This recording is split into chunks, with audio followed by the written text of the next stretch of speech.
Ma'asyiral muslimin rahimakumullah, setelah tahun ke-10 itu mulailah dakwah keluar kota.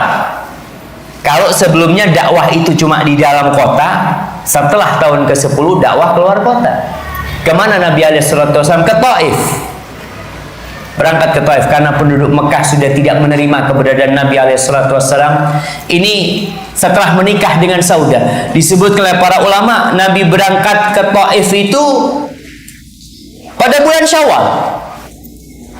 Menikah bulan Syawal sama Saudah, berangkat ke Taif bulan Syawal. Karena ini waktunya berdakwah. Beliau tinggalkan Mekah, berangkat ke Taif. Dengan harapan mungkin orang-orang Taif bisa menerima. Ternyata lebih dahsyat siksaan yang diberikan oleh orang-orang Taif. Dikumpulkan anak-anak kecil agar mereka melempari dan mengusir Nabi Muhammad SAW. Nabi pulang dari Taif. Di tengah jalan Allah kirim sebagian bangsa jin yang masuk Islam. Seperti di surat Al-Ahqaf ayat 29 sampai 31. Ayat 31 jemaah. Allah ceritakan tentang bagaimana masuk Islamnya jin. Allah ingin menghibur Nabi SAW. Manusia nggak masuk Islam, ya udah. Kewajibanmu cuma menyampaikan jin masuk Islam. Masya Allah. Di sini surah mengatakan dakwahnya nggak sia-sia. Keberangkatan beliau ke Taif nggak sia-sia. Ternyata jin masuk Islam. Dan di tengah jalan, dalam kondisi beliau menunduk, tampak hina ketika diusir dari Taif, Allah kirim Jibril bersama malaikat penunggu gunung. Malaikat itu mengatakan, Malakul Jabal, dia mengatakan, ya Muhammad, in syi'tan an udbiq alaihimul akhsyabain.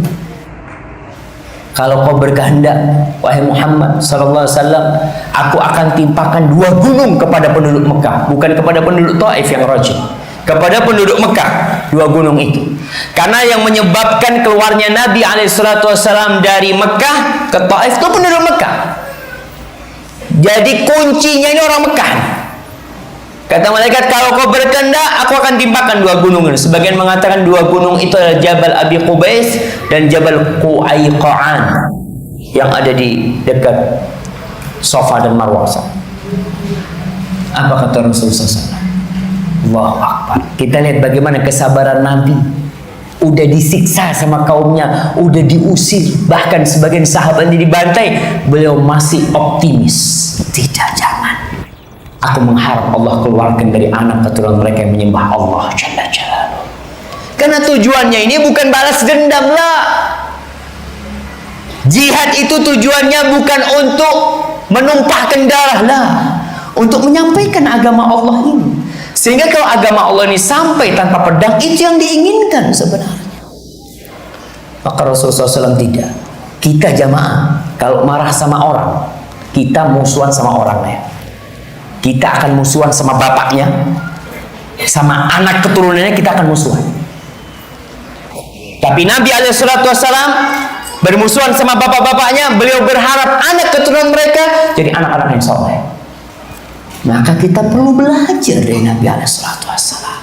Jangan sampai kebencian kita sama satu orang, ini kadang-kala urusan silaturahim ya.